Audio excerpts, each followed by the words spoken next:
Good evening, visitors. Welcome to the Australian War Memorial's Last Post ceremony. My name is Yana Johnson, and joining us today from the Royal Australian Air Force is Group Captain David Richardson.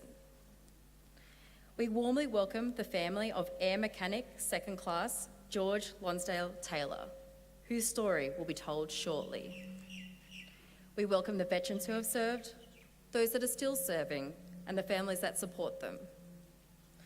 We acknowledge the members of RSL Services Clubs Association, RSL Victoria, and RSL Queensland who are watching the broadcast of this ceremony across Australia. During this evening's ceremony, wreaths will be laid at the base of the pool of reflection by family and visitors to the memorial. If you are able, please stand and join in singing the national anthem.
The Australian War Memorial was the vision of Charles Bean, Australia's First World War official historian. Bean landed with the Australian troops on Gallipoli and stayed with them at the front through to the end of the war. The idea of this national memorial and museum came to him at Pozières, France, in the depths of the bloody fighting of 1916. Bean's idea was that this would be a place where families and friends could mourn loved ones buried in faraway places. It would also be a place that could help all Australians understand what these men and women had endured and what they had done for us. Bean's vision, to which he remained true, is best expressed as inscribed in the entrance to the memorial's galleries. Here is their spirit in the heart of the land they loved, and here we guard the record which they themselves made. Tonight, we'll read the story behind just one of those in the Roll of Honour, which lists the names of more than 102,000 men and women who have given their lives for us in war and operations for more than a century. But first we present a lament, Flowers of the Forest. Wreaths of floral tributes will now be laid at the base of the pool of reflection.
Today, we remember and pay tribute to Air Mechanic Second Class George Lonsdale Taylor.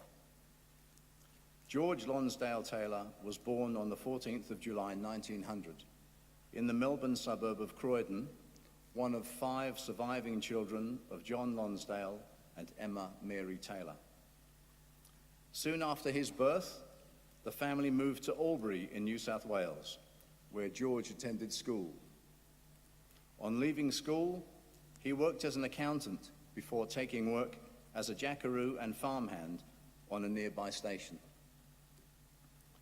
George was keen to join the war effort.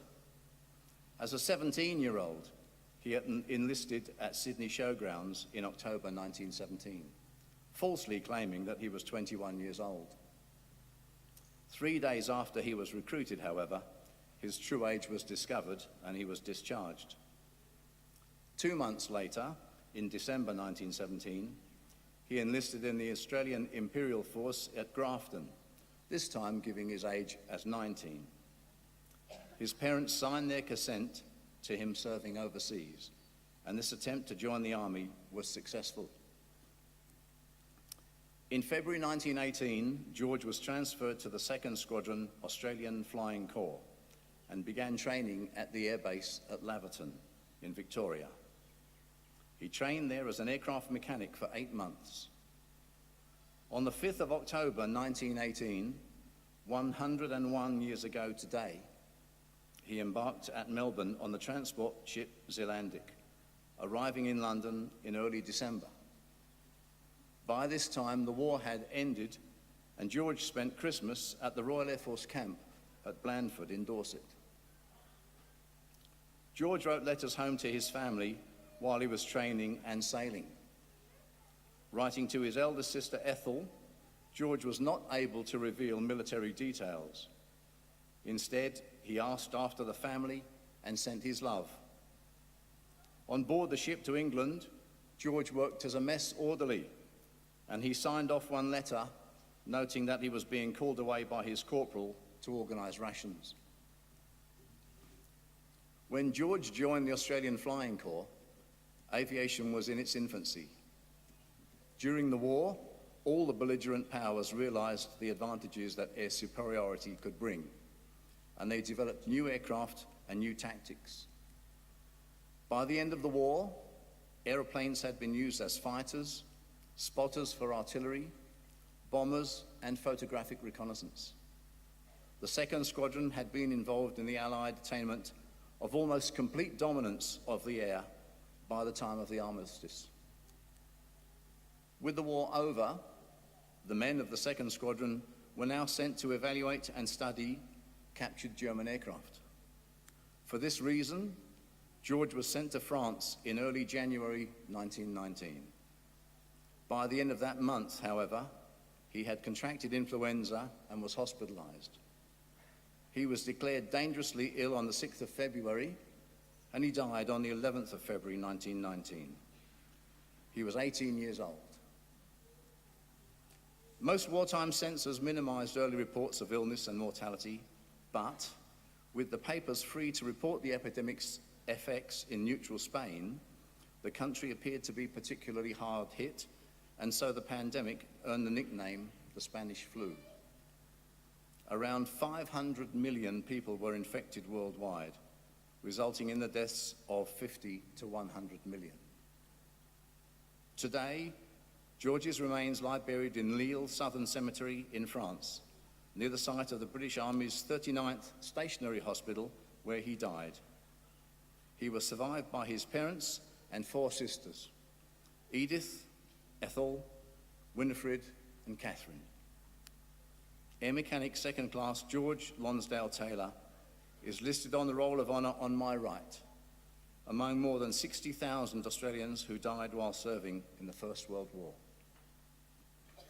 This is but one of the many stories of service and sacrifice told here at the Australian War Memorial. We now remember Air Mechanic Second Class George Lonsdale Taylor, who gave his life for us, for our freedoms, and in the hope of a better world.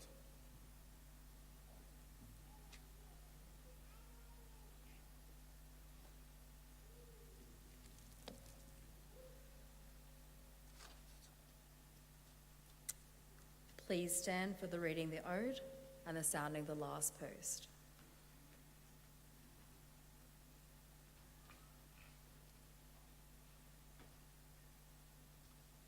They shall grow not old, as we that are left grow old. Age shall not weary them, nor the years condemn. At the going down of the sun, and in the morning, we will remember them. We will remember them.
Lest we forget.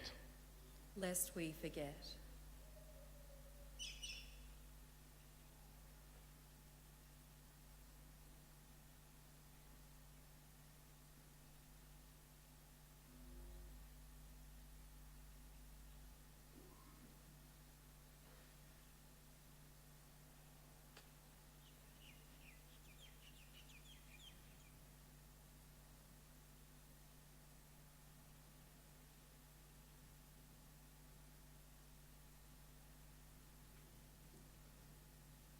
We'll leave you this evening with the words of the memorial's founder, Charles Bean.